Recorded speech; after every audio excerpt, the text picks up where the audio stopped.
for watching. Don't forget to like, comment, share and subscribe to Mufti Tariq Masood, famous scholar. Alhamdulillah nahmaduhu wa nusalli ala rasulihil kareem, amma ba'd.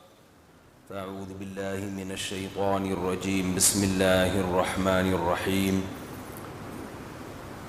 أم تسألهم أجرا فهم من مغرم مثقلون أم عندهم الغيب فهم يكتبون فاصبر لحكم ربك ولا تكن كصاحب الحوت إذ نادى وهو مكظوم لولا أن تداركه نعمة من ربه لنبذ بالعراء وهو مذموم فاجتباه ربه فجعله من الصالحين. کافی عرصے کے بعد بیان شروع ہو رہا ہے دوبارہ. اسفار میں بیان ہوئے, سفر کے بعد. آواز صحیح ہے ماشاءاللہ, خاندانی, بہترین. سورہ قلم کے آخری رکوع کی آخری آیات صدیوں سے چل رہی ہیں. کوشش ہے امام مہدی کے آنے سے پہلے یہ سورت مکمل ہو جائے. ونس اپون اے ٹائم ان آیات میں یہ بیان چل رہا تھا, سورہ قلم کی ان آیات میں, ام نجعل المتقین کالفجار, یعنی اس کا مفہوم یہ تھا کہ جو لوگ یہ کہتے ہیں کہ موت کے بعد دوبارہ زندگی نہیں ہے, تو اللہ ان سے سوال کر رہا ہے. اللہ ان سے سوال کر رہا ہے کہ اس کا مطلب یہ ہوا کہ ہمارے ہاں ایسی اندھیر نگری ہے کہ اچھا کرو یا برا کرو اینڈ سب کا ایک جیسا ہے. یہ سوال کون کر رہا ہے؟ اللہ. تو اس آیت پر تو میں بیان نہیں کروں گا, کئی دفعہ ہو چکا ہے, لیکن اس میں ایک ٹیکنیکل پوائنٹ ابھی میری کھوپڑی شریف میں آیا ہے. ایک ٹیکنیکل پوائنٹ کی بات ابھی آئی ہے کہ اہل باطل کی ہمیشہ عادت ہوتی ہے آپ پر اعتراضات کریں, سوال پوچھیں. خود پر اٹھنے والے اعتراضات کے لیے وہ ان اعتراضات کو فیس کرنے کے لیے تیار نہیں ہوتے. یہ ہمیشہ سے اہل باطل کی عادت ہوتی ہے. اس کی مثال ایسے ہے جیسے کوئی آپ کو مقابلے کے لیے بلائے اور کہے میں ڈنڈا لے کے آپ کو ماروں گا, تم بچانا اپنے آپ کو. اس لڑائی میں آپ پہ ڈنڈے پڑیں گے, آپ اپنے آپ کو بچا لیا تو آپ کو یہ سمجھا جائے گا جیت گئے. اور بھائی اس جیت میں مارنے والے کو کیا نقصان ہوا ہے بھائی, اور اگر بچا نہیں سکے تو ویسے ہی پٹ گئے آپ. تو ہونا یہ چاہیے کہ ایک ڈنڈا اس کے ہاتھ میں ہو, ایک ڈنڈا آپ کے ہاتھ. آپ اسے پیٹیں وہ اپنے آپ کو بچائے, وہ آپ کو پیٹے آپ اپنے آپ کو بچائیں. تو باطل ہمیشہ اعتراضات کرتا ہے. میں بھی نہیں جا رہا اس تفصیل میں, وہ جو ہمارا ٹاپک چل رہا ہے جہلم اسٹیشن اور کراچی اسٹیشن کا, اس میں تو میں نہیں جا رہا. وہ تو ہم نے آخری گزارش کر کے وہ ٹاپک ختم کر دیا ہے کہ بھئی آپ ہم پہ اعتراضات کریں, 100 دفعہ کریں, تو ہمیں بھی تو اجازت دیں, ہم بھی کیا کریں آپ پہ اعتراضات. یہ عجیب قسم کی چیلنج کی قبول کیا ہے کہ ہم تو کریں گے, آپ کو ہم سے سوال پوچھنے کی اجازت نہیں ہے. پھر لیبل لگائیں کہ مفتی صاحب بھاگ گئے, مفتی صاحب آ نہیں رہے, راہ فرار. او یار کسی کو سالس بناؤ, وہ کہے گا بھائی راہ فرار کون اختیار کر رہا ہے. یہ ایسے ہی ہے جیسے میں تو ڈنڈا پکڑ کے کوٹوں گا, آپ نے بچانا ہے, آپ کو ڈنڈا چلانے کی اجازت نہیں ہے. ڈنڈے کی مثال کا مطلب دلائل کی دنیا میں. تو یہ اہل باطل کی ہمیشہ سے عادت ہوتی ہے. قرآن کا بھی یہی انداز ہے کہ قرآن کہتا ہے کہ تم میرے دعووں پر اعتراض تو کرتے ہو کہ مر کے مٹی ہو گئے تو کون زندہ کرے گا, اس مٹی میں جان کیسے پڑے گی؟ ہیں بھائی، یہ تو اعتراضات وہ کرتے تھے. ما یہلکنا الا الدہر، یہ تو زمانے کے تصرفات ہیں. زمانہ ہی موت دیتا ہے، زمانہ ہی زندگی دیتا ہے. یہ آٹومیٹیکلی خود بخود ہو رہا ہے. خدا ہے کہاں؟ نظر کیوں نہیں آتا؟ یہ اعتراضات تھے نا اس دور کے. نظر کیوں نہیں آ رہا؟ یا حامان ابنی لی صرحا لعلی ابلغ الاسباب. فرعون نے کہا اے حامان سیڑھیاں لگا آسمان تک، میں چاہتا ہوں موسیٰ کے خدا کو اپنی آنکھوں سے دیکھوں. نظر نہیں آتا اس کا مطلب خدا نہیں ہے. تو وہ اعتراضات کی بوچھاڑ. قرآن نے جب یہ دعویٰ کیا کہ موت کے بعد زندگی ہے، مر کے فنا نہیں ہو جاتے، اس مٹی کو ریورس گیئر لگے گا، یہ سارا پروسیس کیا ہوگا؟ ریورس، اور دوبارہ زندگی ملے گی. تو اعتراض کرتے تھے مٹی میں جان نہیں پڑ سکتی، مر گئے. آج تک ایسا ہوا کیوں نہیں؟ کوئی مر کے زندہ ہوا ہو تو ہمارے سامنے لایا جائے. تو قرآن نے ان اعتراضات کے جواب بھی دیے، لیکن قرآن ان پر بھی اعتراضات کرتا ہے اور وہ ان اعتراضات کے جواب کے لیے تیار نہیں ہوتے. اب قرآن نے جو ان کے اعتراضات کے جواب دیے تو بہت واضح ہے. کہتے تھے کون پیدا کرے گا دوبارہ؟ قرآن نے کہا وہی جس نے پہلی دفعہ پیدا کیا. پہلی دفعہ بھی تو عجیب ہی ہے نا، پانی کے قطرے سے بن رہے ہو بھائی، ہے بھائی، روٹی سے بن رہے ہو. ماں باپ روٹی کھاتے ہیں، اسی سے اولاد کے جرمز بنتے ہیں. گوشت کھا رہے ہیں، اس سے بن رہے ہیں. تو جو گوشت دودھ روٹی کو ان مراحل سے گزار کے 9 مہینے میں انسان بنا سکتا ہے، اور بچے کے پیدا ہوتے ہی ماں کی چھاتیوں میں اسی روٹی سے دودھ بنا کے ماں کی چھاتیوں تک پہنچا سکتا ہے، تو وہ مٹی ہو کے دوبارہ زندہ کیوں نہیں کر سکتا بھائی؟ تو یہ کام اگر آٹومیٹیکلی خود بخود ہو رہا ہے پھر تو دوبارہ نہیں پیدا ہوگا. لیکن اگر کوئی یہ کر رہا ہے تو جو پہلی دفعہ پر کر سکتا ہے وہ دوبارہ بھی پیدا کر سکتا ہے. بلکہ قرآن تو اور کہتا ہے کہ پہلی مرتبہ پیدا کرنا مشکل ہوتا ہے، ریپیئرنگ ہمیشہ آسان ہوتی ہے.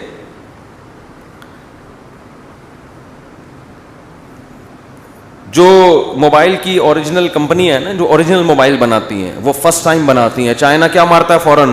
کاپی. کاپی خود نہیں بن سکتی ہے بھائی. جس نے کاپی کیا اس نے مشکل کام کیا، آسان کیا؟ آسان. تو جو پہلی دفعہ بنا رہا ہے وہ خود کاپی نہیں بنا سکتا. ہاں یہ ہے کہ اگر یہ جس نے پہلی دفعہ بنایا ہے وہ بنا سکتا ہے. اب اگر کسی نے بنایا ہی نہیں ہے فرسٹ ٹائم، خود ہی بنے ہو، پھر یہ سوال ہی پیدا نہیں ہوتا. تو قرآن اس کا بھی جواب دیتا ہے کہ خود سے بن گئے، اگر خود سے بنے ہو تو ام خلقوا من غیر شیء هم الخالقون. خود سے بنی ہوئی چیزیں ان میں ایسی مینجمنٹ کبھی بھی نہیں ہوتی، ایسی مینجمنٹ نہیں ہوتی کہ آنکھ یہاں لگی ہوئی ہو، کان ادھر فٹ ہوئے ہوئے ہو، ناک ادھر لگی ہوئی ہو. میں کہتا ہوں خود سے یہ پرزے بن کے غلط طریقے سے بھی نہیں جڑ سکتے. صحیح طریقے سے جڑنا تو دور کی بات ہے، بلکہ یہ پرزوں میں سے ایک پرزہ بھی نہیں بن سکتا، اور بن بھی روٹی پانی اور دودھ سے رہا ہے. تو قرآن ان کے اعتراضات کا جواب دیتا ہے بڑے مدلل انداز میں، لیکن پھر خود سوال اٹھاتا ہے کہ چلو فرض کرو موت کے بعد زندگی نہیں ہے، مان لیا تمہارا دعویٰ. بھائی ادھر ادھر ادھر ادھر کیا کر رہے ہیں؟ نہیں کریں. موت کے بعد زندگی فرض کرو نہیں ہے، تو جو لوگ خدا کو مانتے ہیں کہ اس کائنات کو بنایا گیا ہے، بنی نہیں ہے، تو اللہ نے بجائے ان کے سوالات کے جواب دینے کے قرآن میں بہت جگہ پہ ان سے خود سوالات کیے ہیں کہ اچھا یہ بتاؤ کہ اگر ہم نے مرنے کے بعد دوبارہ زندہ نہیں کرنا تو اس کا سیدھا سیدھا مطلب یہ ہے کہ انسان کو اس کے اچھا یا برا ہونے کا کوئی فائدہ یا نقصان نہیں ہوگا. جو اچھے ہیں وہ بھی ختم، جو برے ہیں وہ بھی ختم.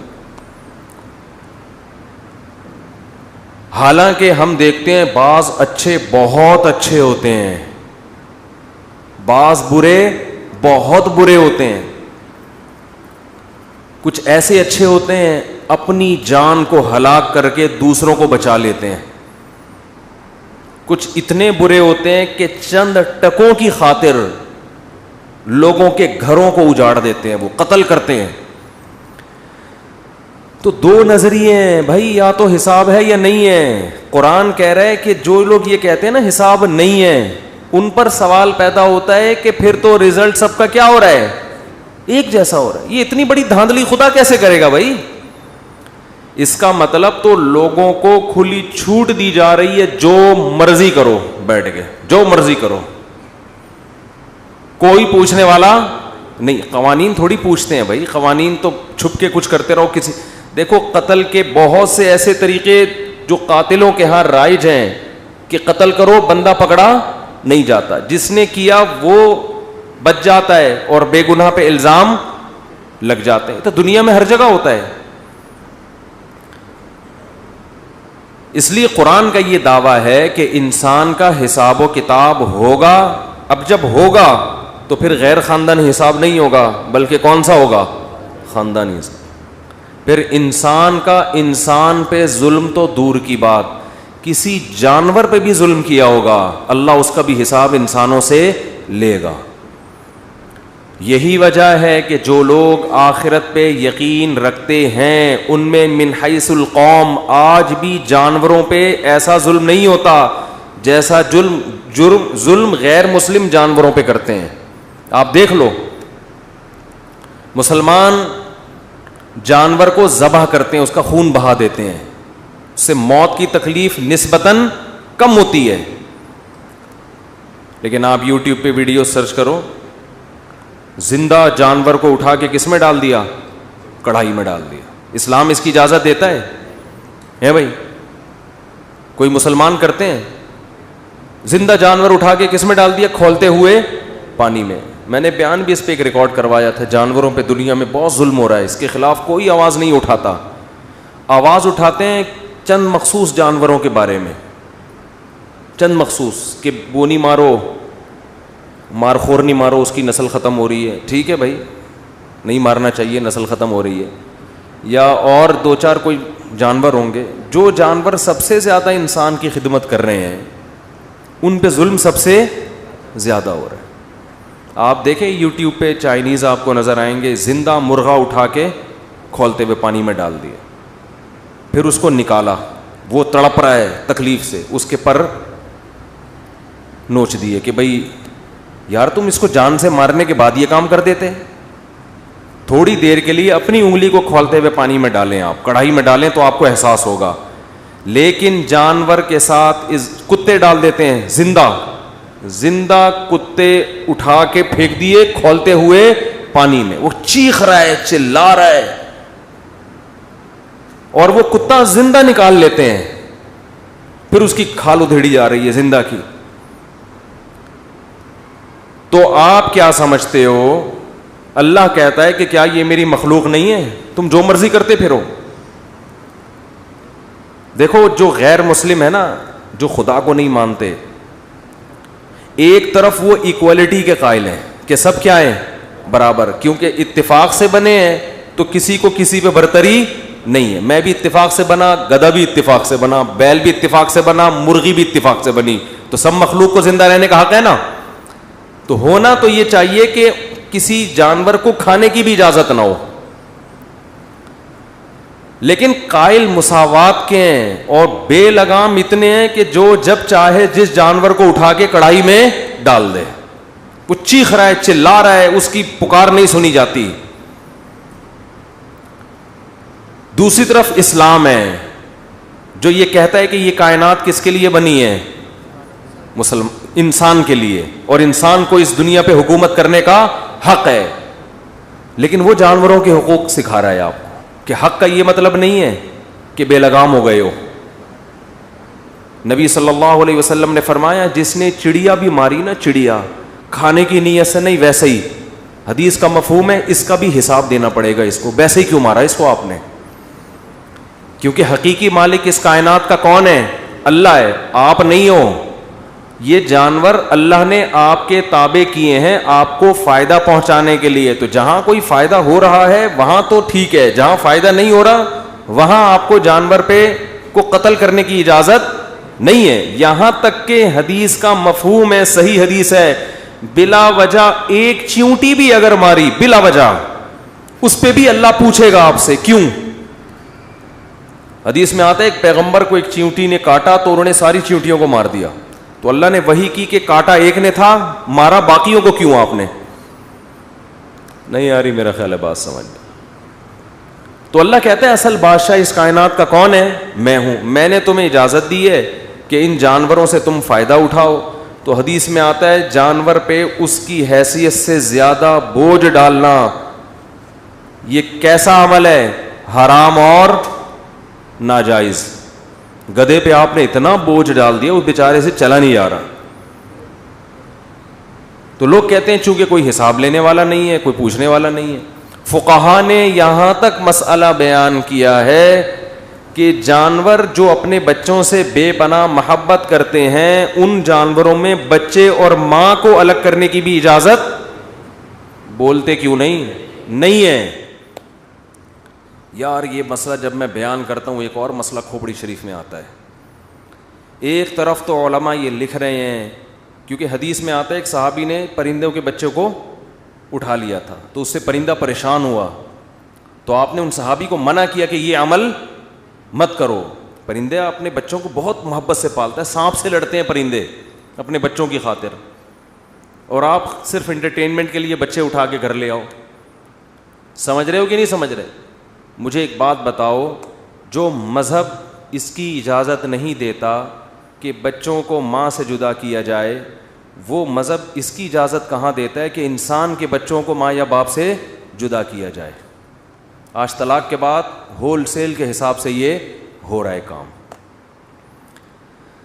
بہت مشکل ہے, بہت مشکل. خدا کا خوف نہ ہونا تو جو چاہے کرو, تم یہ مت سمجھو کہ اوپر کوئی پوچھنے والا نہیں ہے. میں خواتین کے حقوق پہ بہت بات کرتا ہوں. میں کوئٹہ گیا, انہوں نے کسی نے کہا آپ خواتین کے حق پہ آپ نے یہ بیان کیا, میری بیوی خراب ہو گئی. وہ کہہ رہی دیکھو میرے حقوق تو یہ ہیں. وہ 2 دن تک مجھے یہی سمجھاتے رہے, یار آپ نے یہ بیان کیا, میری بیگم بول رہی ہے یہ والے حقوق تو مجھے مل نہیں رہے. جیسے معین اختر نے کہا تھا کہ میرے ماموں گالیاں دیتے ہیں, پاکستان کے حالات کی وجہ سے ان کی زبان پہ بات بات پہ کیا آ رہی ہے؟ گالیاں. تو کہنے لگے کہ ایک دن پولیس آئی, مالک مکان نے کرایہ مانگا. میں نے کہا نلکے میں پانی تو آ نہیں رہا ہے, کرایہ کس بات کا مانگ رہا ہے؟ اس نے کہا کیوں نہیں آ رہا؟ کہہ رہا آ رہا ہے تو ایک لوٹا بھر کے دکھا دے نلکے سے, یہ لوٹا دے رہا ہوں اس کو نلکے سے تو بھر کے دکھا دے. تو مالک مکان نے پولیس بلا لی. اب ماموں نے پھر گالیاں, ٹینشن میں آ گئے نا. ملکی حالات ایسے ہیں کہ ہر آدمی کیا دے رہا ہے, دینی نہیں چاہیے گالیاں, لیکن ملکی حالات کا نقشہ کھینچا ہے کہ ماموں نے پھر کیا شروع کر دیں؟ گالیاں. تو پولیس والوں کو جب بلایا تو پولیس والوں کو گالیاں, اور کہہ رہے ہیں پولیس والوں کے ایسے ایسے پارٹس کو گالیاں دیں کہ پولیس والوں کو بھی ان پارٹس کا نہیں پتا تھا. مجھ سے آ کے پوچھ رہے تھے بھائی یہ کون سے اعضاء ہیں جن کو گالیاں دے رہے ہیں؟ کہہ رہے میں نے کہا ان اعضاء کا تو مجھے بھی نہیں پتا, یہ کون سے اعضاء ان کا تو مجھے بھی نہیں پتا بھائی. بلب کے رشتہ داروں کو گالیاں,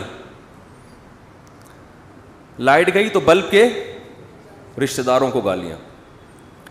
تو وہ کہہ رہے ہیں یہ والے تو مجھے بھی نہیں پتا. تو ان کی بیگم نے کہیں میرا بیان سنا, وہ کہنے لگی یہ والے حقوق تو مجھے پتہ ہی نہیں تھے.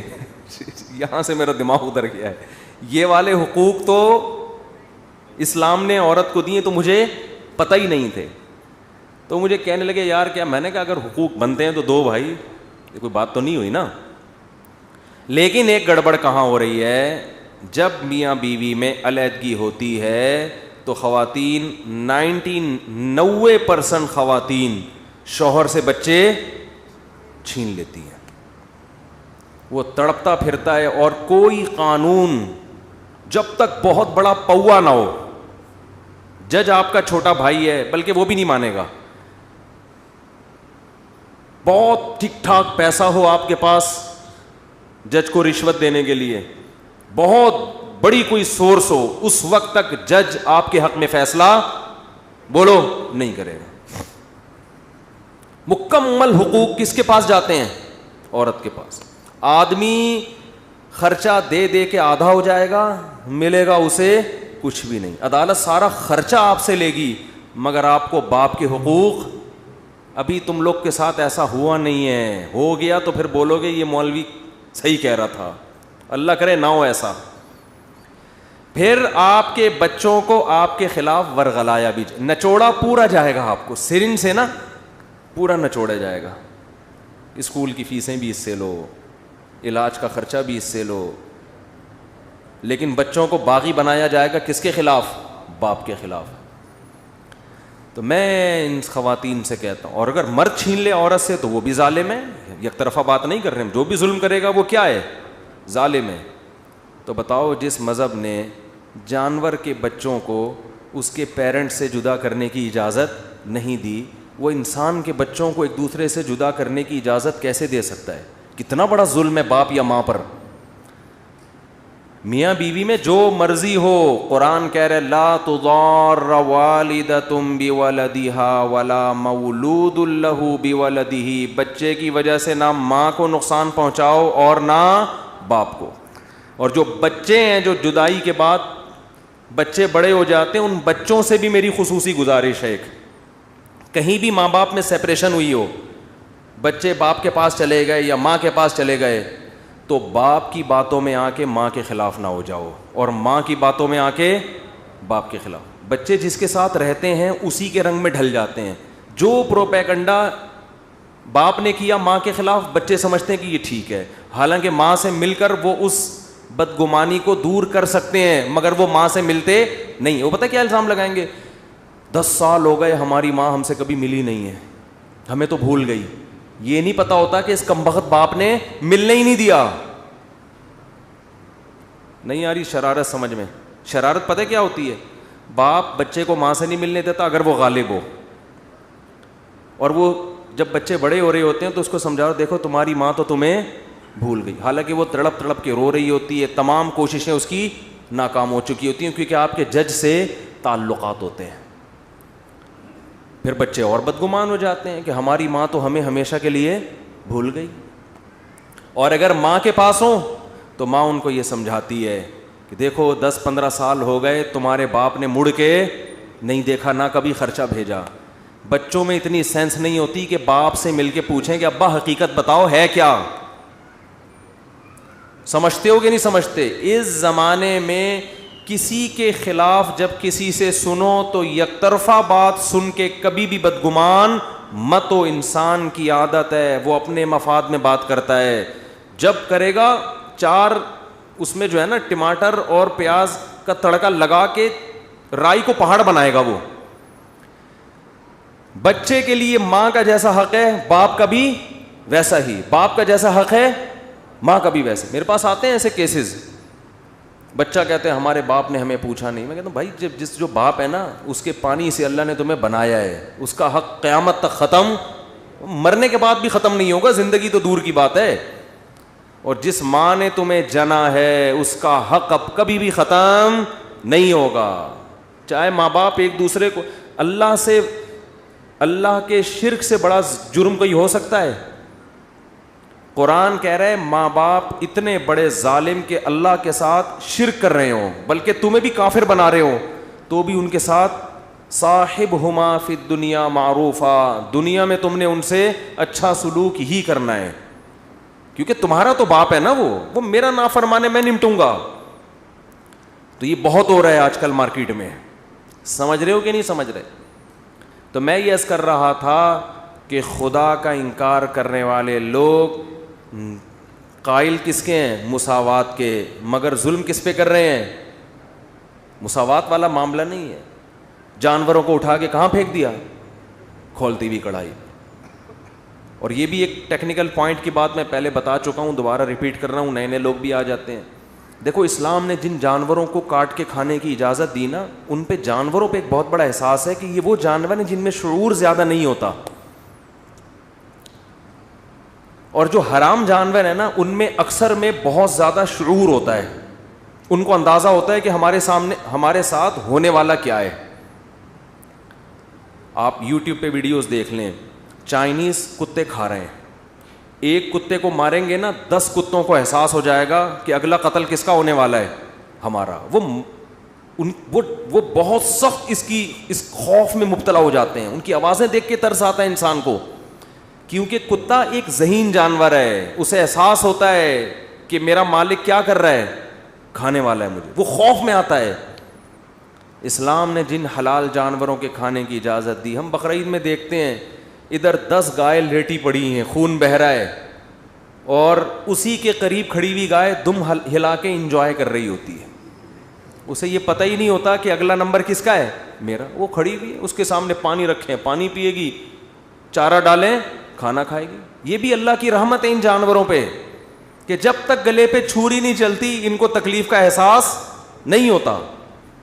قصائی اناڑی ہو تو ایک الگ بات ہے, وہ گرانے میں 10 بندوں کو گرا کے پھر جانور کو لٹاتا ہے. وہ قصائی بھی اناڑی ہوتے ہیں نا, بعض گرانا آتا نہیں ہے, وہ گرا کے اس کے وہ جانور بھی حیران ہوتا ہے, پتہ نہیں ہو کیا رہا ہے میرے ساتھ یہ. تو یہ بھی آپ یہ مرغیوں کو دیکھ لیں, ذبح کریں دوسری مرغی کو پتہ بھی نہیں ہوتا ہونے والا کیا ہے میرے ساتھ. حلال پرندے جتنے بھی ہیں ان کا یہی معاملہ ہے, لیکن حرام جانور جو ہیں درندے, ان میں اللہ نے ذہانت زیادہ رکھی ہے, ان کو احساس ہوتا ہے. تو آپ یوٹیوب پہ سرچ کر لیں. خیر, تو آپ اسلام کا کوئی بھی حکم دیکھو گے نا گہرائی میں جا کے, آپ کو لگے گا بھائی یہ انسان کے بنائے ہوئے قوانین نہیں ہو سکتے, یہ انسانی قوانین نہیں ہو سکتے, یہ کسی ایسی ذات نے بنائے ہیں, ایسی ذات نے بنائے ہیں جو ہر عیب سے پاک ہے. تو بات کیا چل رہی تھی, بیان جو میں نے شروع کیا تھا بھائی, اللہ تعالیٰ, ہاں میں یہ عرض کر رہا تھا کہ اللہ تعالیٰ نے ان کے سوالات کے جواب تو دیے, مگر خود بھی بہت سارے سوالات اٹھائے, اور 1400 سال گزر گئے, آج تک کوئی غیر مسلم ان سوالوں کے جواب نہیں دے سکا, بلکہ اس ٹاپک پر اسلام کے سامنے بیٹھنے کے لیے تیار ہی نہیں ہے. اسلام کہتا ہے کہ اگر موت کے بعد دوبارہ زندگی نہیں ہے تو خدا نے جو انسانوں کو بنایا, معاذ اللہ, یہ اللہ معاذ اللہ نقل کفر نباشت, پھر اللہ غلط ہے کہ ایک شخص اتنا ظلم کرے جانوروں کے اوپر. وہ جیلوں میں کیسے کیسے قیدیوں پہ ظلم ہوتے رہے ہیں, انسان ایک دوسرے کو قتل کرتے رہے ہیں, لوگوں نے اپنے باپوں کو مارا ہے, ماؤں کو مارا ہے. ابھی میں سفر میں تھا, ایک کیس میرے سامنے آیا کہ ایک شخص نے تنگ آ کر اپنے بوڑھے باپ کو گولی مار دی کہ یار یہ خامخواہ کی ٹینشن ہے, اس کو گولی مار کے اس کو دفن کرو, مصیبت.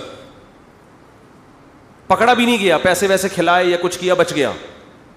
اب ایسا نہ ہو پولیس والے آ جائیں, کہاں ہیں بھائی وہ, مجھے نہیں پتا, کسی گاؤں کا واقعہ ہے, مجھے گھر بھی دکھایا تھا لیکن بھول گیا. ہاں وہ تو پکڑا جائے نہ جائے مجھے اندر کر دیں گے. آواز کدھر ہے بھائی. وہ 4 آدمی جا رہے تھے, تو انہوں نے کیا کیا کہ چاروں نے کہا یار اگر سفر کے دوران کوئی نامحرم لڑکی کسی کو نظر آ جائے نا تو استغفار پڑھنا ہے. کیا کرنا ہے؟ استغفار. تو جاتے ہوئے ایک جگہ سے آواز آئی استغفر اللہ. تینوں نے کہا کہاں ہیں؟ تینوں نے کیا کہا, کہاں ہیں بھائی. تو ایسا نہ پولیس والے بولیں وہ ان کو تو کیس چاہیے ہوتا ہے نا, کدھر ہے بھائی, کون سے, بھائی مجھے کچھ بھی یاد نہیں ہے, کون سے گاؤں کا قصہ ہے, کیا ہوا تھا. آپ کہیں مفتی صاحب بچ رہے ہیں قاتل کو پکڑوانے سے, ہیں بھائی میں نہیں بچ رہا, مجھے واقعی نہیں پتہ ہے کہاں ہے.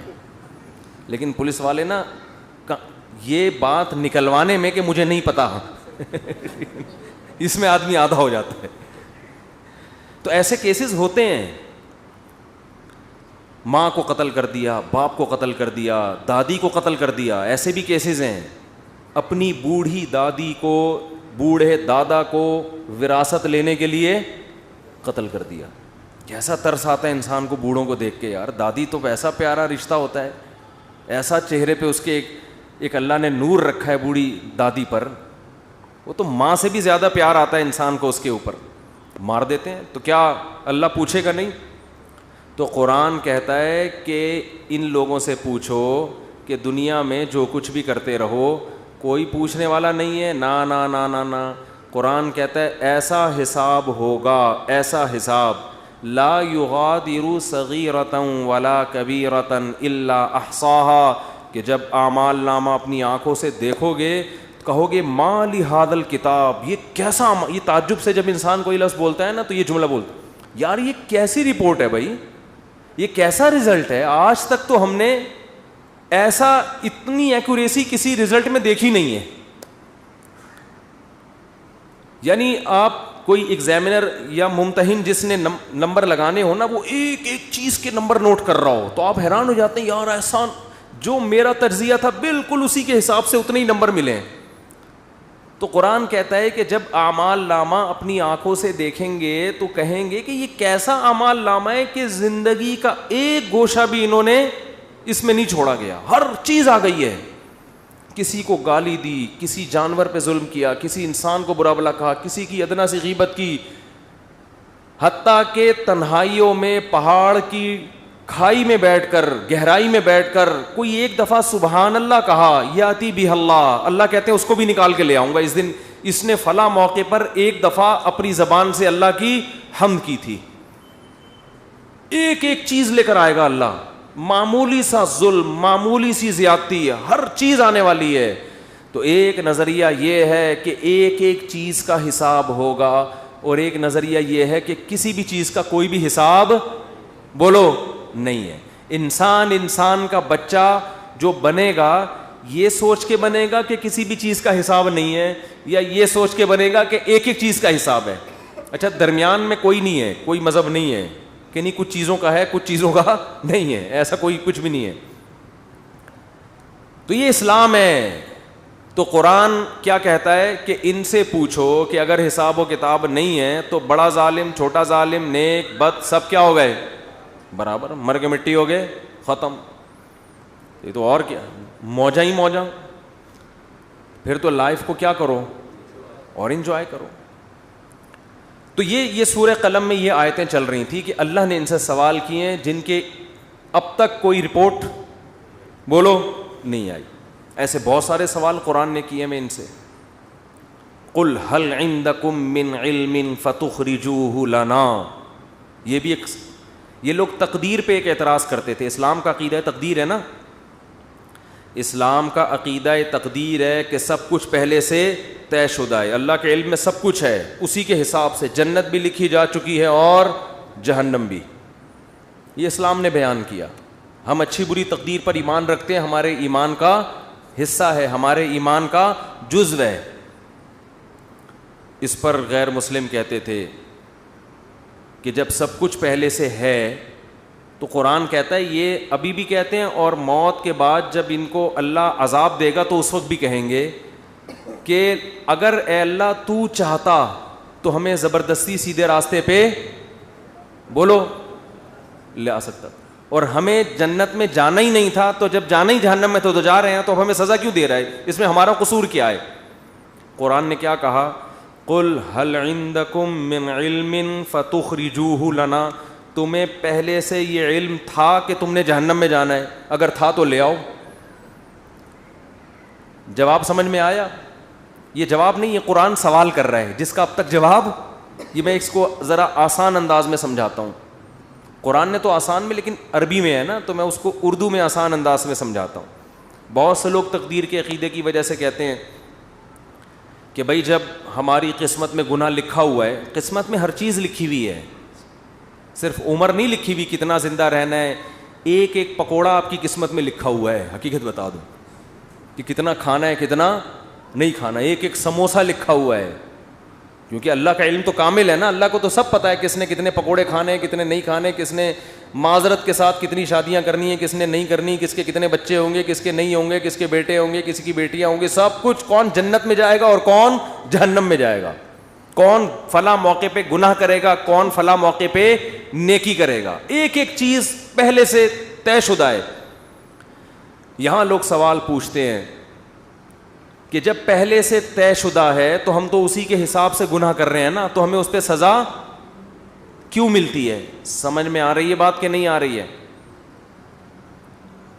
تو اس کا قرآن کیا کہتا ہے کہ طے شدہ ہے مگر تمہیں پتہ نہیں ہے. تم تو یہ سوچ کے کر رہی ہوتی ہے نا اپنے پورے اختیار سے، اپنے مکمل اختیار سے ایک جرم تم کر رہے ہوتے ہو. دیکھو کسی کو پہلے سے پتہ ہو کہ میں نے فلاں موقع پہ فلاں بج کے اتنے منٹ پر چوری کرنی ہے, پہلے سے پتہ ہے کہ اللہ نے میری تقدیر میں یہ بولو نا لکھا ہوا ہے. اب آپ کو پتہ ہے یار تقدیر کبھی ٹلتی نہیں ہے, ہفتے کے دن دوپہر 2:03 پر میری تقدیر میں لکھا ہے کہ میں مسجد سے چپل چوری کروں گا. آپ جاؤ 2:03 پہ مسجد سے چپل چوری کرو. اللہ جب آپ کو قیامت کے دن پکڑے سزا دے چوری پہ, تو آپ کہنا اللہ مجھے پہلے سے پتہ تھا, میری تقدیر میں لکھا ہوا تھا, میں نے لوح محفوظ دیکھ لی تھی. تو اللہ آپ کو سزا نہیں دے گا, کیونکہ اللہ نے خود کہا ہے کہ لوح محفوظ میں جو چیز لکھی ہوئی ہے وہ چینج نہیں ہو سکتا. اللہ میں تو مجبور تھا, مجھے پتا تھا, میں نہیں بھی کرتا تو مجھے تقدیر کھینچ کے لاتی اور میں چپل چوری کرتا. لیکن آپ کو پہلے سے پتا نہیں ہوتا. جب پتہ نہیں ہوتا تو آپ اپنے اختیار سے کر رہے ہوتے ہیں. سمجھ میں آ رہی ہے بات؟ اپنے اختیار سے جا رہے ہوتے ہیں, اپنے اختیار سے چپل چوری کر رہے ہوتے ہیں, اپنے اختیار سے پکڑے جاتے ہیں. اس کی مثال اور آسان کر کے, ایک دن کیا ہوا, زید نے بکر کا قتل کر دیا. زید نے کیا کیا؟ بکر کو قتل کر دیا. ہفتے کے دن 2:03 پہ آپ نے زید کو پکڑ لیا, بیٹا تو نے بکر کو قتل کیا ہے, ہم تجھے کیا کریں گے؟ قتل کریں گے سزا کے طور پر. زید کہتا ہے دیکھو بکر کی تو عمر اتنی تھی, بکر نے اس سے زیادہ زندہ نہیں رہنا تھا. ہمیں پتہ ہے ہر آدمی کی عمر پہلے سے طے شدہ ہے. تو زید نے تو اتنے ہی سال زندہ رہنا تھا. حدیث میں آتا ہے ماں کے پیٹ میں جب بچہ ہوتا ہے تو پہلے سے فرشتہ لکھ کے چلا جاتا ہے کتنے عرصے کے لیے زندہ رہے گا یہ. تو اس نے تو ہفتے کے دن 2:03 پہ مرنا تھا, اس سے زیادہ ہی اس نے زندہ نہیں رہنا تھا. بتاؤ سچ کہہ رہا ہوں؟ آپ کہیں گے بھائی بالکل سچ کہہ رہا ہے. لیکن آپ اس بیس پہ زید کو چھوڑ دو گے؟ آپ بولو گے کہ یہ بات اللہ کو پتہ تھی, کسی اللہ کے علاوہ کسی کو پتہ نہیں تھی. تیری نظر میں تو وہ ابھی زندہ رہنے والا تھا, تو نے تو اپنے اختیار سے جا کے اس کو 2:03 پہ قتل. یہ تو قتل کے بعد پتہ چلا ہے کہ اس نے زندہ رہنا تھا, تجھے تھوڑی پتہ تھا. اگر زید کی سمجھ میں یہ دلیل نہ آئے نا اور کہے نہیں نہیں نہیں میں نے تو مارنا ہی تھا, تو آپ زید کو بولے ٹھیک ہے پھر ہم تجھے قتل کرتے ہیں. اور جب تیرے وارثین آ کے پوچھیں کہ کیوں مارا, تو ہم کہیں گے اس لیے کہ اس کی عمر اتنی ہی تھی, اس نے اس دن اتنے بج کے اتنے منٹ پہ مرنا ہی تھا. یہ دلیل زید اپنے خلاف کبھی بھی نہیں مانے گا, دوسرے کے خلاف مانے گا. تو اللہ فرماتے ہیں کہ تم جو دلیل اپنے خلاف نہیں مان رہے, دوسرے کے خلاف کیسے مان رہے ہو, اور میرے خلاف کیسے مان رہے ہو؟ کیونکہ جب انسان گناہ کرتا ہے تقدیر میں تو لکھا ہوا ہوتا ہے, مگر لکھنے سے پہلے اس کو نہیں پتا ہوتا کہ یہ لکھا ہوا ہے. کرنے سے پہلے وہ اپنے اختیار سے کر رہا ہوتا ہے, اسی پہ اس کو قیامت کے دن سزا ملے گی. اور جب سزا ملے گی تو وہ کہے گا اللہ تو لکھا ہوا تھا. اللہ کہے گا ہل عندکم من علم, پہلے سے پتا تھا کہ لکھا ہوا ہے. اور اگر اب بھی کسی کے سمجھ میں نہ آئے تو پھر ہر چیز لکھی ہوئی ہے نا, صرف گناہ تھوڑی, کھانا پینا بھی لکھا ہوا ہے. صبح ناشتہ چھوڑ دو, آپ صبح کا ناشتہ چھوڑ دو. بیگم پراٹھا بنا کے لائی, چائے بنا کے لائی, نہیں کھاؤ. بیگم لکھا ہوا ہوگا تو حلق میں اترے گا. بیگم کہے گی کم بخت, یہ کھانے کے بعد پتہ چلے گا کہ لکھا ہوا تھا یا نہیں لکھا ہوا تھا, کھانے سے پہلے نہیں پتہ چلے گا. لیکن آپ نے کہا نہیں لکھا ہوا ہوگا تو اڑ کے میرے پیٹ میں جائے گا, اور آپ چلے گئے آفس, دوپہر لنچ کا ٹائم ہو گیا تو پتہ چلے گا کہ آپ کی تقدیر میں پراٹھے لکھے ہوئے نہیں تھے. تو اس بیس پہ تو پھر ہر چیز اسی اصول پہ گزارے نا.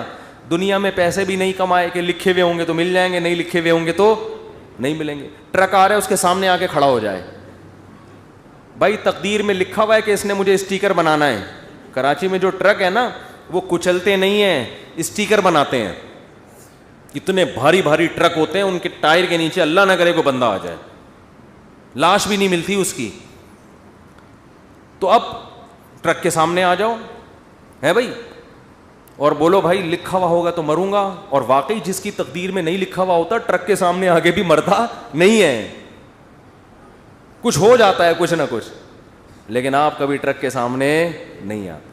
تو جو آدمی زنا کر رہا ہے، یار تقدیر میں لکھا ہوا ہوگا تو بچ جاؤں گا، نہیں لکھا ہوا ہوگا تو اس کو بولو تو ٹرک کے سامنے بھی آ جا، تقدیر میں لکھا ہوا ہوگا تو مرے گا، نہیں لکھا ہوا ہوگا تو نہیں مرے گا. ہمیں پہلے کچھ نہیں پتا، اسی پر امتحان ہے، آزمائش اسی پر ہے. اللہ کو تو پتا ہے سب کچھ، ہمیں نہیں بتا. اگر ہمیں بتا دیتا پھر آزمائش ختم، پھر ہم نہ زندگی کی فکر کرتے نہ کھانے کی فکر کرتے. میں بیٹھا رہتا، بھائی بیگم مجھے آج پتہ ہے، میں نے لوح محفوظ میں جھانک کے دیکھا ہے کہ میری تقدیر میں 4 شادیاں. پراٹھوں سے زیادہ مزے کی مثال کون سی ہے؟ میری تقدیر میں یہ 4 لکھی ہوئی ہیں، مجھے رشتہ تلاش کرنے کی ضرورت نہیں ہے. اور واقعی کچھ لوگوں کی تقدیر میں لکھی ہوئی ہوتی ہیں، وہ نہیں بھی کر رہے ہوتے پھر بھی ہو جاتی. پنجاب میں ایک بہت بڑے بزرگ ہیں، نام نہیں بتاؤں گا، تو وہ 4 ہیں ان کی ماشاءاللہ. میں نے کہا بھائی یہ کیسے؟ انہوں نے کہا جو بیوہ ہوتی ہے نا محلے میں، لوگ زبردستی ان کے کھاتے میں لا کے ڈال دیتے ہیں،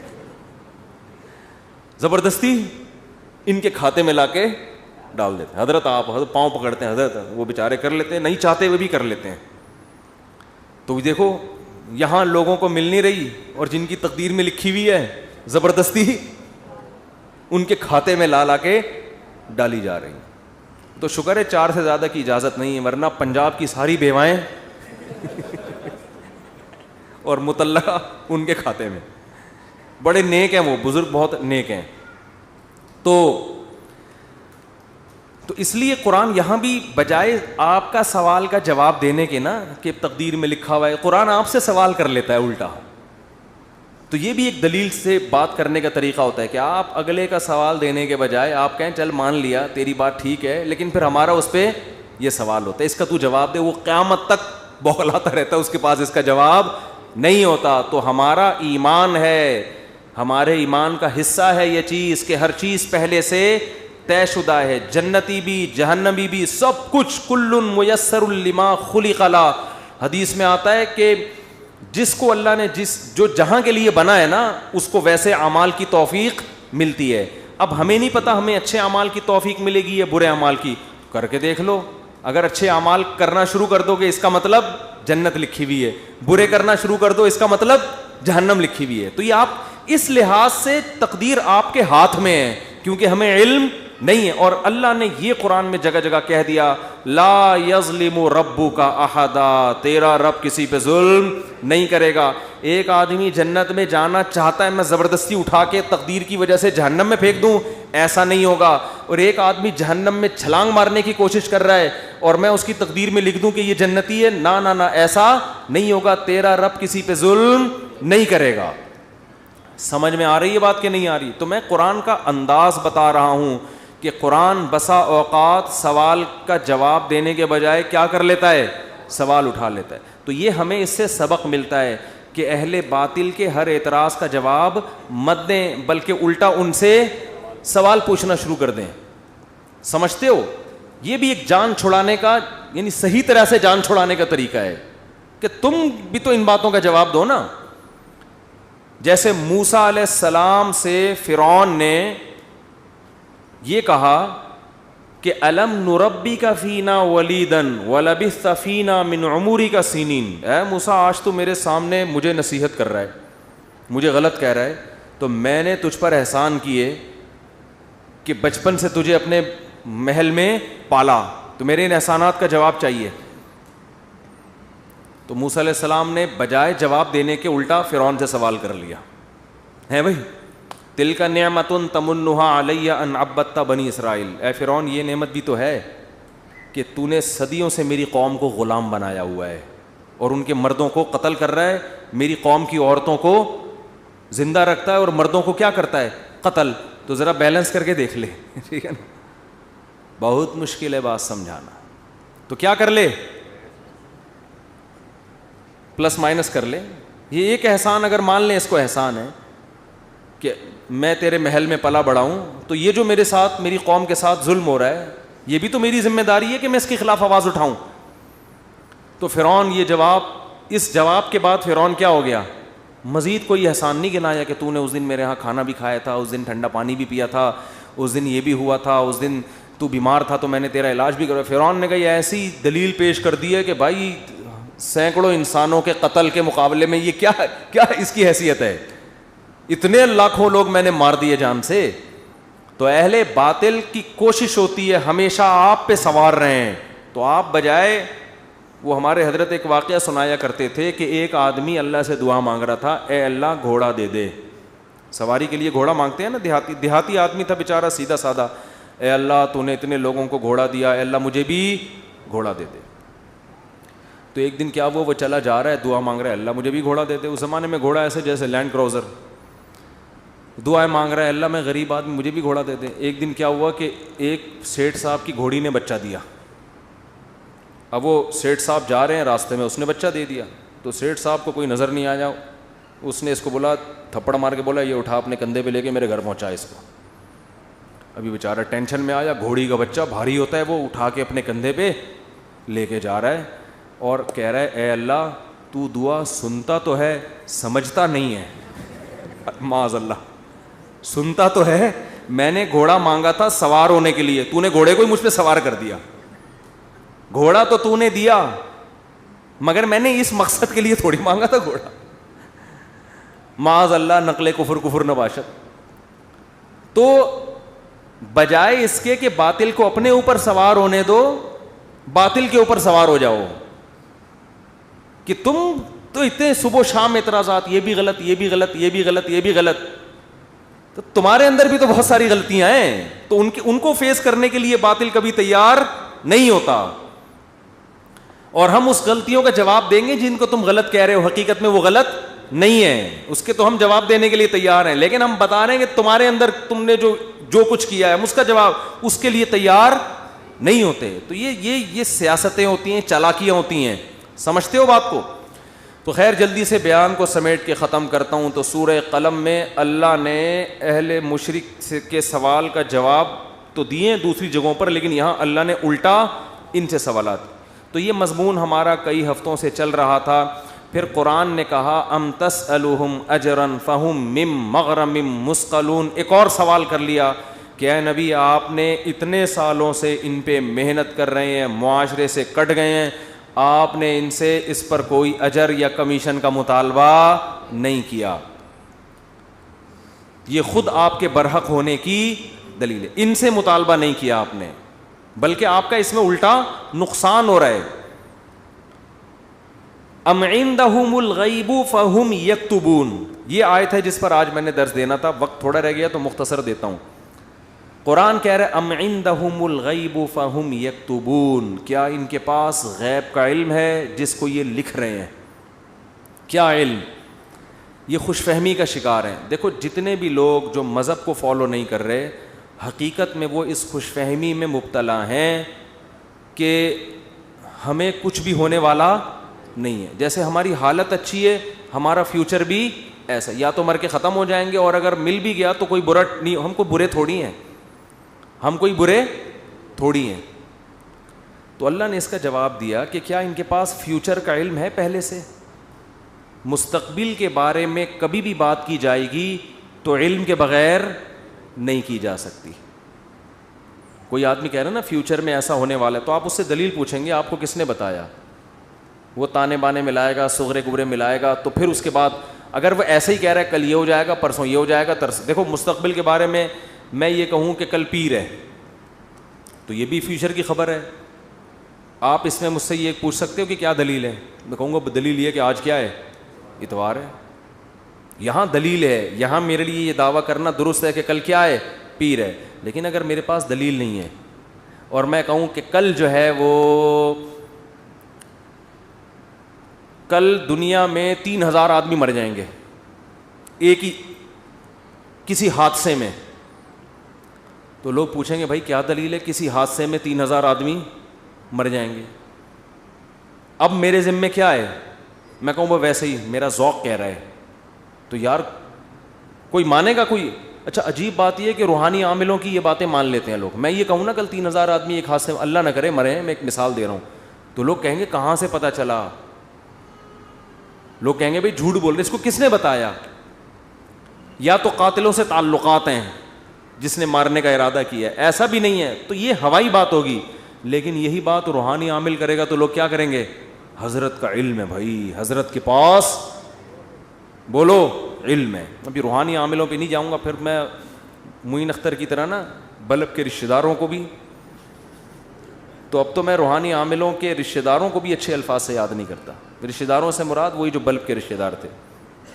اب آپ کہیں گے بلب کے کون سے رشتہ دار ہوتے ہیں؟ ہمارے ہاں کبھی بھی جس بندے کو برا کہا جاتا ہے گالی اس کو نہیں دی جاتی, ہمیشہ اس کے رشتہ داروں کو ہمیشہ گالی دی جاتی ہے. یہ ہمارے ایک ٹرینڈ چل نکلا ہے. تو قرآن کہتا ہے کہ ام عندہم الغیب فہم یکتبون. کیسے دیکھو ہمیں جھنجھوڑ رہا ہے قرآن کہ تم اپنے بارے میں کیوں فرض کر کے بیٹھے ہوئے ہو کہ تمہیں کچھ بھی ہونے والا نہیں ہے, تمہیں سزا نہیں ملے گی. یہ تمہیں کس نے بتایا ہے؟ فاصبر لحکم ربک ولا تکن کصاحب الحوت. جب نبی یہ مطالبے کرتے تھے تو پھر بھی آگے سے کوئی رسپانس نہیں ملتا تو انسان کو بے انتہا تکلیف ہوتی ہے کہ کن پتھر دل لوگوں سے واسطہ پڑا ہے. تو قرآن کہتا ہے فاصبر, اے نبی آپ کیا کرو؟ صبر کرو. ولا تکن کصاحب الحوت, مچھلی والے یونس کی طرح جلباز مت بنو.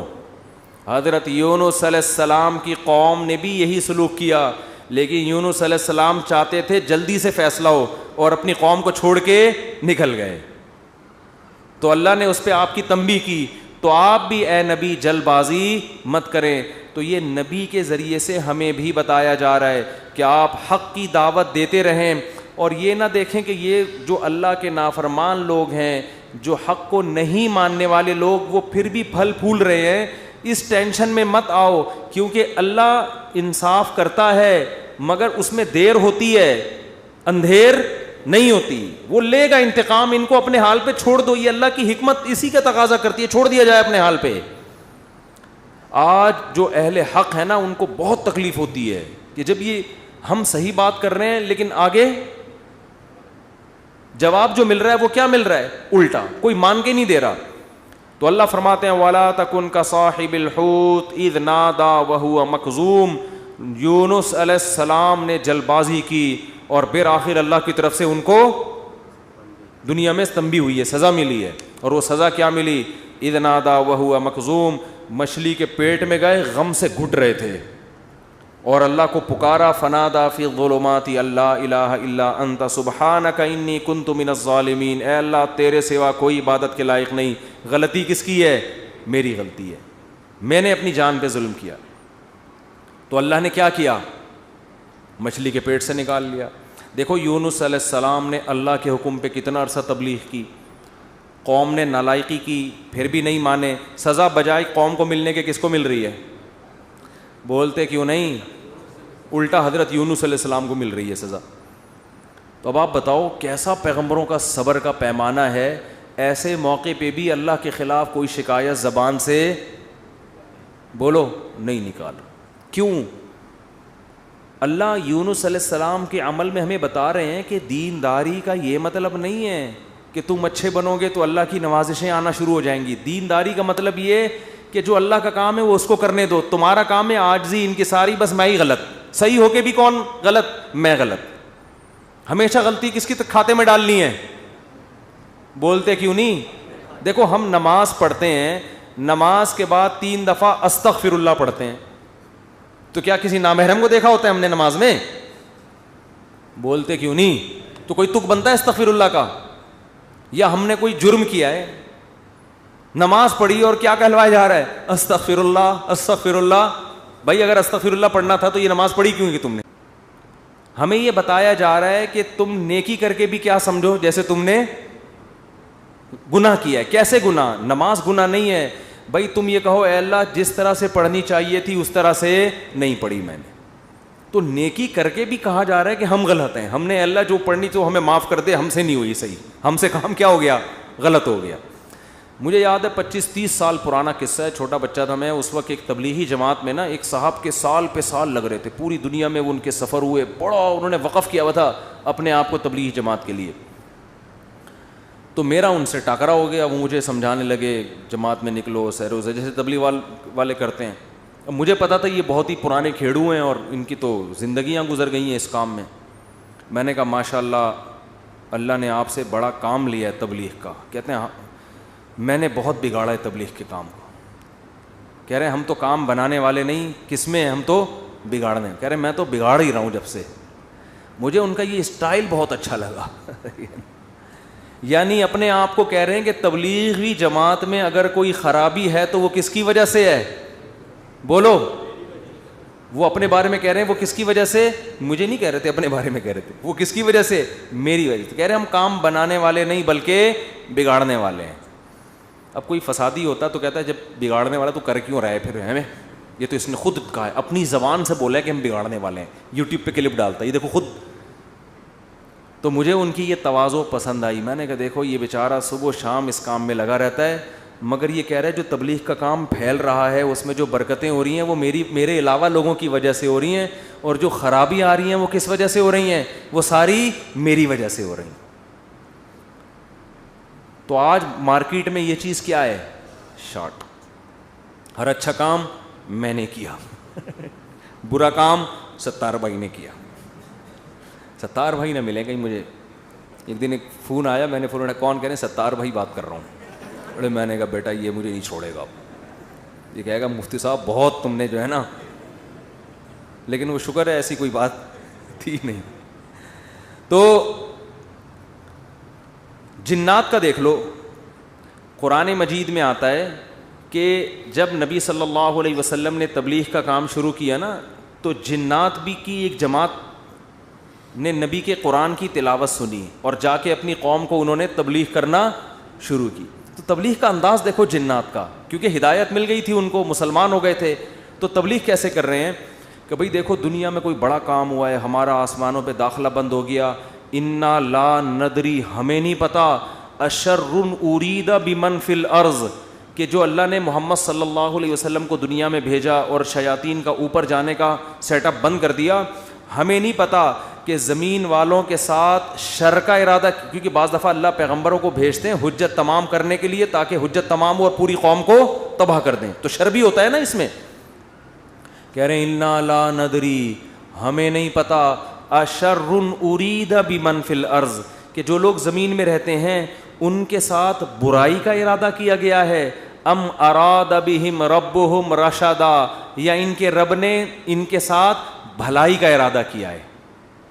اسٹائل نہیں سمجھ میں آیا میرا خیال ہے. دیکھو جملہ یہ ہونا چاہیے تھا کہ ہمیں نہیں پتا یہ جو کچھ ہو رہا ہے, ہمیں نہیں پتا کہ رب نے ان کے ساتھ برا چاہا ہے یا اچھا چاہا ہے.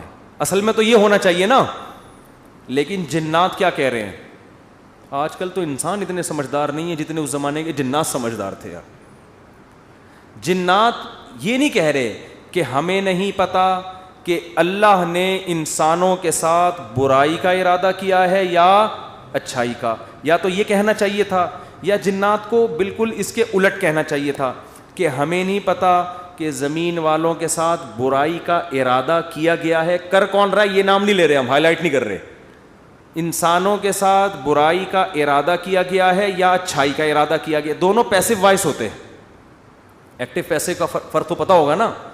بھائی اس نے مارا ہے, وہ مارا گیا ہے. جب ہم کہتے ہیں ہی از کلڈ, وہ مارا گیا ہے, تو مارنے والے کو ہم شو نہیں کر رہے ہوتے. فاعل کا نہیں پتا ہوتا, سبجیکٹ کا نہیں پتا ہوتا کہ مارنے والا ہے کون. سمجھ میں نہیں آ رہی.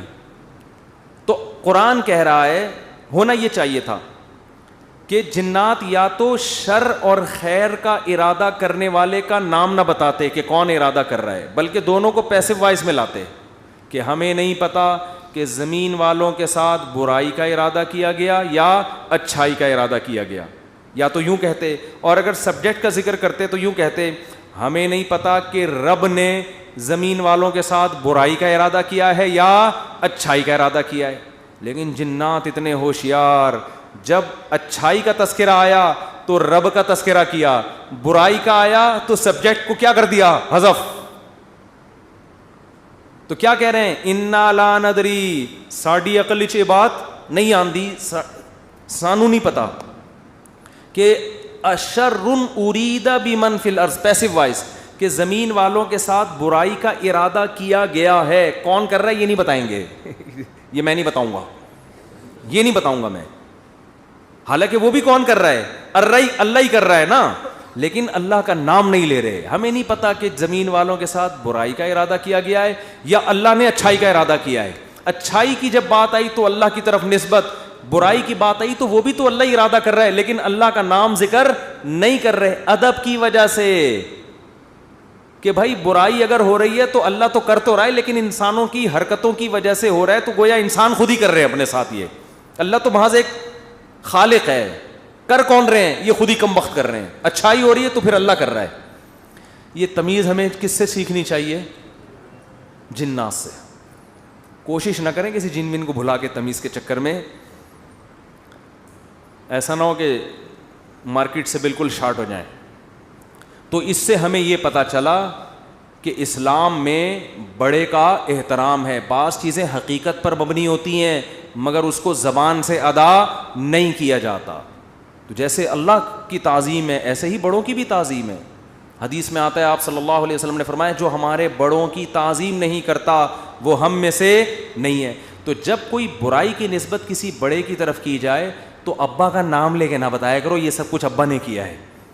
بولو بھائی یہ ہمارے گھر میں ہوا ہے, ٹھیک ہے نا, یہ ہمارے گھر میں. بولتے کیوں نہیں؟ مثال کے طور پر اس دن ابا ایسے پھل لے کر آئے جس کی وجہ سے بچوں کو ڈائریا ہو گیا. اتفاق سے اس دن ابا سڑے ہوئے پھل لے آئے سستے کے چکر میں. ابا ایسے کام کرتے رہتے ہیں مارکیٹ میں.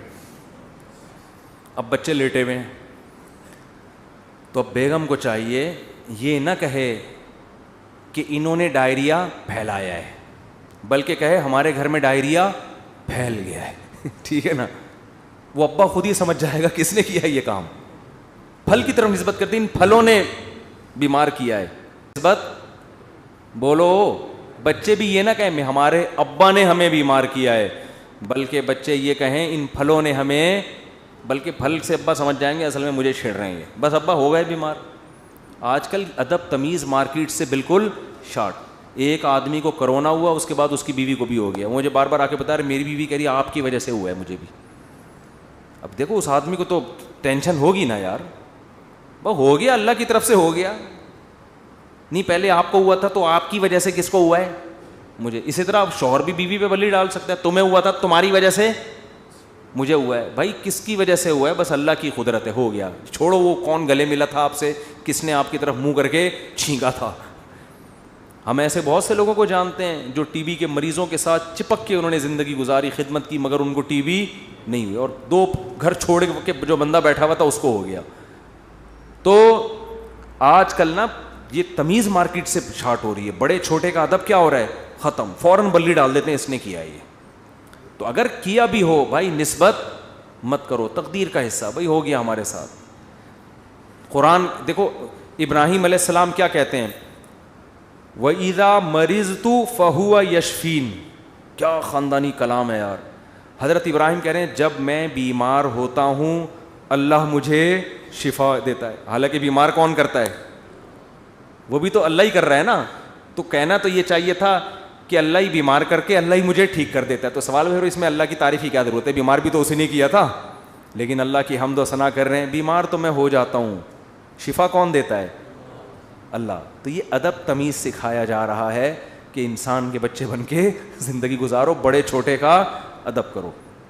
القابات بھی بڑے چھوٹے کے لیے الگ الگ ہونے چاہیے. تو خیر قرآن کیا کہتا ہے؟ اے نبی فصبر, آپ نے کیا کرنا ہے؟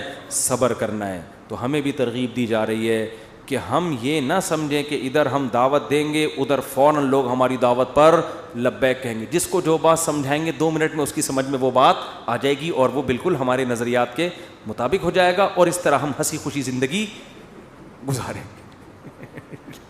لوگ یہی کہتے ہیں, پھٹے اسی پہ ہوتے ہیں نا. باپ کہہ رہا ہو یار میں بیٹے کو سمجھا رہا ہوں, کم وقت کی سمجھ میں ہی نہیں آ رہا. بیٹا کہتے ہیں ہم ابا کو سمجھاتے ہیں, ابا کی سمجھ میں نہیں آ رہا. شوہر بیوی کو سمجھا رہا ہے, اس کی کھوپڑی میں نہیں آ رہا. بیوی شوہر کو سمجھا رہی ہے, اس کی کھوپڑی میں نہیں. اپوزیشن حکومت کو سمجھا رہی ہے, حکومت کی سمجھ میں نہیں آ رہا. حکومت اپوزیشن کو سمجھا رہی ہے, اپوزیشن کی سمجھ میں نہیں آ رہا. تو اگر دنیا میں جو بات سمجھائی جائے, میں کب سے کیا کیا سمجھا رہا ہوں سمجھ میں آ رہا ہے؟ کب سے کیا کیا سمجھا رہا ہوں سمجھ میں نہیں آ رہا. تو اگر ایسا ہی دنیا میں نظام ہو جائے کہ ادھر سمجھایا ادھر سمجھ میں آ گیا تو سب ہنسی خوشی زندگی گزارنا شروع ہو جائیں گے. وہ ایک شاعر ہے ہندوستان کا, ان کا نام ذہن سے نکل گیا, طراز کر کے آتا ہے, پتہ نہیں ایچ ایم طراز ہے, کچھ ایم طراز کر کے آتا ہے, بڑے زبردست شاعر ہیں. میں نے جب ان کی ایک دفعہ شاعری سنی نا تو مجھے بڑا, اس لیے نہیں کہ مجھے نہیں پتہ کیسے آدمی, اچھا ہی ہوں گے, لیکن مجھے اردو سے لگاؤ ہے, محبت ہے. تو ہندوستان کے شاعروں میں بڑی زبردست شاعری ہے اردو کی نا. تو میں نے جب اس بندے کی شاعری سنی, میں نے کہا یار یہ 2014 کی بات ہے. میں نے کہا اس بندے سے ملاقات کا دل چاہتا ہے, اس نے اردو پہ بڑی محنت کی ہے. تو اللہ کی قدرت, یہ جو عمرہ ہے نا, عمرہ یہ مسلمانوں کے لیے بہت بڑا ایک ذریعہ ہے آپس میں کمیونیکیشن کے لیے. یہ میں نے انگریزوں کی کتاب میں یہ بات پڑھی ہے, گوروں نے لکھا ہے کہ مسلمان سائنسدان جو بہت بڑے بڑے حکیم بنے نا, جنہوں نے جڑی بوٹیوں پہ ریسرچ کی, اس کی ایک بہت بڑی وجہ مسلمانوں کا حج ہے. کیونکہ حج کرنے کے لیے کہاں کہاں سے, ساؤتھ افریقہ سے اور کہاں کہاں سے دنیا سے لوگ آتے تھے. وہ پیدل جنگلوں سے گزرتے اور اس میں جڑی بوٹیوں پہ تحقیق کرتے تھے. آپ ذرا حکیموں کی, پرانے حکیموں کی کتابیں پڑھیں نا, ایسے ایسے جڑی بوٹیوں کے خواص لکھے ہیں, آدمی کہتے ہیں انہوں نے ان کو یہ پتہ کہاں سے چلی.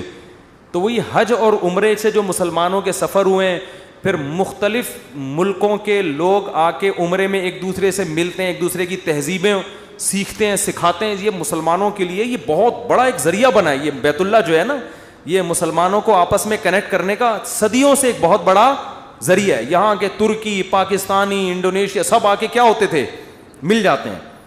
تو میری خواہش تھی, میں نے کہا یار کبھی ان سے سلام دعا ہو جائے تو اچھا ہے, خوشی ہوگی. تو وہ میں نے ویسے ہی, انڈیا کے کچھ لڑکے بیٹھے ہوئے تھے بیت اللہ میں, عمرہ کیا ہم نے. میں نے کہا یار وہ ایک شاعر ہے, انہوں نے کہا اتفاق سے عمرہ کرنے آیا ہوا ہے. میں نے کہا میری ملاقات کرا دو.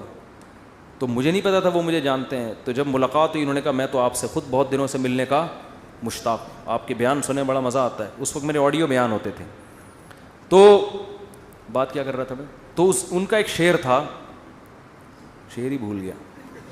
شعر کا ایک جملہ مجھے یاد ہے, کیونکہ ہم ہر چیز آدھی یاد کرتے ہیں نا, وہ ابتدائی عشق میں دل ہوا یوں خراب آدھا والا شعر کی وجہ سے.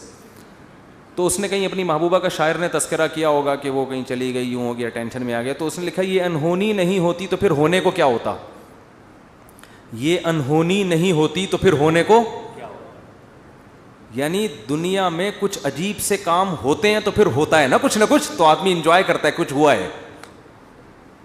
یعنی اگر شاعر کا تخیل بیان کر رہا ہوں, ایسا نا آپ اس شاعر کو کہیں کون سی معشوقہ تھی تمہاری مارکیٹ سے شارٹ ہو گئی, مفتی صاحب نے ہمیں بتایا, شاید ہم پولیس بھیج کے. اس شاعروں کا کلام کا کچھ بھی مطلب نکالا جا سکتا ہے. محبوبہ کے بجائے کچھ وسیم بھائی کو ڈال دو, ستار بھائی کو ڈال دو, وہ ٹینشن نہیں ہے. تو شاعر کے کلام کو کبھی الفاظ کو نہیں پکڑا جاتا, اس میں ہر آدمی اپنے حساب سے اس کا مفہوم بیان کر رہا ہوتا ہے. تو ہم نے اس کو اپنے حساب سے اس شعر کو لیا کہ دنیا میں کچھ ہونے کے لیے کچھ انہونیوں کا ہونا, بولو, ضروری ہے. سمجھ رہے ہو؟ دیکھو بعض لوگ کچھ کر کے موسٹ وانٹیڈ بن جاتے ہیں, تو وہ اسی کو انجوائے کرتے ہیں. کہتے ہیں اگر یہ نہ ہوتا تو ہم موسٹ وانٹیڈ, وہ کیا ہے, بدنام جو ہوں گے تو کیا نام نہ ہوگا. نام پیدا کرنے کے لیے بدنام ہونا بھی ضروری ہے. تو اس نے کہا یہ انہونی نہیں ہوتی تو پھر ہونے کو کیا ہوتا. تو میں یہ کہہ رہا ہوں اگر یہ ٹینشنیں دنیا میں نہ ہوں تو ہونے کو کچھ ہو ہی نہیں. آپ نے بیگم کو بات سمجھائی, سمجھ گئی. اس نے آپ کو سمجھایا, آپ کی سمجھ میں فوراً آ گیا کہ یہ کیا کہہ رہے. آپ نے اپنے بچے کو ایک دن کچھ سمجھایا, اس کی سمجھ میں فوراً آ گیا. تو گالیاں ہوتی دنیا میں پھر کوئی بلب کے رشتے داروں کو گالیاں دیتا, بولو نا. تو خیر اور شر کا مقابلہ کیا ہو جاتا, ختم. پیغمبر امتیوں کو سمجھاتے, 2 منٹ میں بات سمجھ میں آتی. نبی آ کے سمجھاتے, بھئی یہ 360 بت پتھر کے بنے ہوئے تم نے رکھے ہوئے ہیں, یہ غلط ہیں. وہ کہتے ہیں او اچھا, یہ تو بالکل صحیح کہا آپ نے. ہم اپنے ہاتھوں سے اپنے خدا کو بناتے ہیں, یہ بننے میں ہمارے محتاج, تو بھلا یہ ہماری مدد کیسے کریں گے.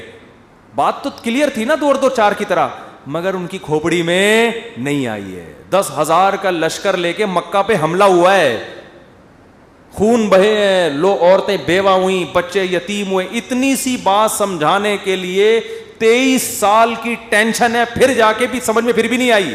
پھر مکہ فتح ہوا تو نبی نے بیت اللہ کے اندر 360 بت گرائے اپنے ہاتھوں سے, وہ بھی طاقت کے زور سے سمجھ میں آئی ہے, ورنہ پھر بھی نہیں آئی.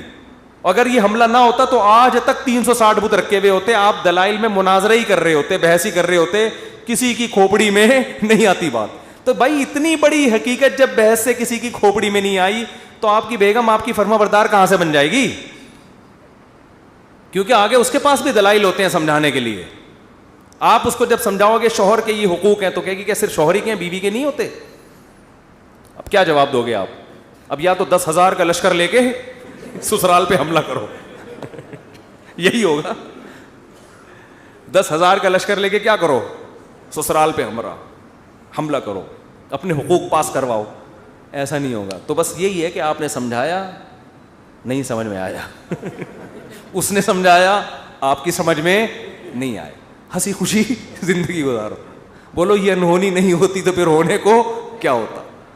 تو اس لیے دنیا میں جو بھی ہو رہا ہے نا, اپنی ذمہ داری پوری کرو, اپنا الو سیدھا رکھو. جو اپنی ذمہ داریاں پوری کرو, باقی جو ہو رہا ہے ہونے دو, ٹھیک ہے نا. حکیم الامہ حضرت مولانا اشرف علی تھانوی رحمۃ اللہ علیہ ایک بات بہت زیادہ فرمایا کرتے تھے کہ جو چیز اختیار میں ہے اس میں سستی نہ کرو, جو اختیار میں نہیں ہے اس کی ٹینشن مت لو.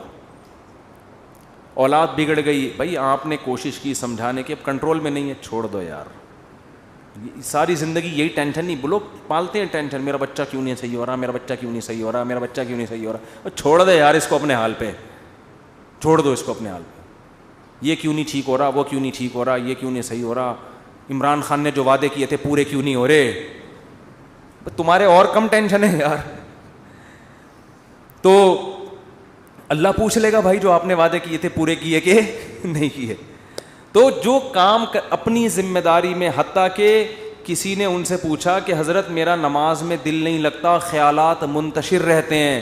انہوں نے فرمایا نماز میں دل لگانے کی کوشش کرنا فرض ہے, دل لگنا فرض نہیں ہے. کوشش کرو, لگے ٹھیک ہے, نہیں لگے تو بھی ٹھیک, ہمارے اختیار میں نہیں ہے بھائی. جب نماز میں دل نہ لگنے کا بھی ٹینشن, کیونکہ اللہ نے کبھی ایسی بات پہ اللہ آپ کو نہیں پکڑے گا جو آپ کے اختیار میں نہیں ہے. ہمارے جامعہ دارالفتہ میں حضرت مفتی رشید احمد صاحب کے ایک مرید تھے کیا ہیں ابھی بھی, تو وہ نماز میں ان کو نیند بہت آتی تھی, ویسے جاگتے رہتے تھے, ادھر نیت باندھی سو گئے, ادھر نیت باندھی کھڑے کھڑے سو رہے ہوتے تھے, سجدے میں گئے اٹھ ہی نہیں رہے, کونی مار کے اٹھاتے تھے ان کو, اٹھو بھائی,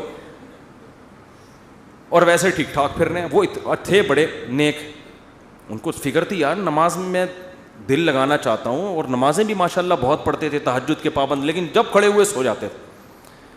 تو ایک دن انہوں نے لکھا کہ حضرت میں ٹینشن میں آ گیا ہوں, میں نماز میں ادھر نیت باندھی اور ادھر آنکھ لگ گئی. تو فرمایا کوئی ٹینشن لینے کی بات نہیں ہے, نماز کا بھی پورا ثواب مل رہا ہے بھائی, نماز کا بھی پورا ثواب اور نیند کے بھی مزے. کیونکہ یہ آپ اپنے اختیار سے یہ نہیں کر رہے, یہ غیر اختیاری ہے. جان کر کوئی خراٹے لے رہا ہے نا کم بخت نماز میں, کھڑا ہوا ہے اور آنکھیں بند کر کے کوشش کر رہا ہے کہ میں سو جاؤں, یہ غلط ہے. بھائی آپ جاگنے کی کوشش کر رہے ہو پھر بھی نہیں جاگتے, کوئی ٹینشن کی بات نہیں ہے, اس سے نہ کوئی درجات میں کمی آئے گی. آج بہت سے لوگ کہتے ہیں نماز میں مزہ نہیں آ رہا, ہم کو نماز میں مزہ نہیں آ رہا. بھائی مزہ تو بریانی کھانے میں آئے گا مسالے والی, اس میں اگر نہیں آ رہا مزہ تو ڈاکٹر کو بتائیں پیٹ میں کوئی. پشاور میں گئے اور چپلی کباب کھانے کا مزہ نہیں آیا تو یہ پشاور کا فالٹ نہیں ہے, یہ آپ کے پیٹ کا فالٹ ہے. آپ چائے کے عادی ہو, آپ کوئٹہ اور چمن میں بھی آپ کو چائے پینے میں مزہ نہیں آیا تو چائے کا فالٹ نہیں ہے, آپ کو غلط چائے پینے کی عادت پڑ گئی ہے. سٹوں کی بھی بات بتاؤں چھوڑو رہنے. تو اسی طرح یہ تو بریانی ہے مسالے والی, نماز مزے کے لیے تھوڑی ہے, بریانی ہے مزے کے لیے. نماز تو عبادت ہے, آپ نے پراپر طریقے سے اپنی ذمہ داری پوری کرنی ہے. کبھی انسان کی طبیعت میں نشاط ہوتا ہے, بڑا مزہ آ رہا ہوتا ہے نماز میں, آنسو نکل رہے ہوتے ہیں, کبھی طبیعت میں ٹینشن ہوتی ہے, تو آپ اپنی ذمہ داری پوری کرو. ان چکروں میں مت پڑو کہ مزہ آ رہا ہے یا نہیں آ رہا. سمجھتے ہو کہ نہیں سمجھتے؟ اللہ تعالیٰ عمل کی توفیق عطا فرمائے.